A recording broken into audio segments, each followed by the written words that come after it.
பார்த்த போல படம் எடுத்ததுக்கப்புறம் அந்த படத்தை பார்க்குறதுக்காக இயக்குனர் விக்ரம் அவர்கள் பிரபல ஹிந்தி நடிகர் ஒருத்தரை கூப்பிட்ருக்காரு. நம்ம கேப்டன் ஐயாவோட அவர் படம் பார்த்துட்டு அந்த படத்தை பற்றி எப்படியெல்லாம் பாராட்டினான்னு இயக்குனர் விக்ரமன் சாரே சொல்கிறார், கேளுங்க.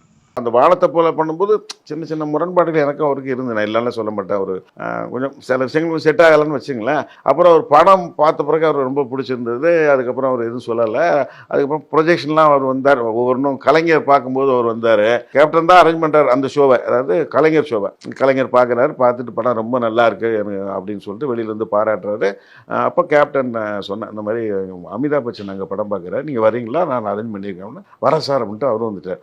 அப்புறம் அங்கே போய் படம் பார்த்தோம். படம் முடிச்சு வெளியில் வந்தார் அமிதாப் பச்சன். அப்புறம் நான் விஜயகாந்த் சார் இன்ட்ரோடியூஸ் பண்ணி வச்சேன். பார்த்துட்டு அப்படியே சர்ப்ரைஸ் ஆகிட்டார். படத்தில் நான் ஒரு ஓல்டு கட்டப்பில் ஒருத்தர் இருப்பார், இன்னொருத்தர் அப்படி இருப்பார்.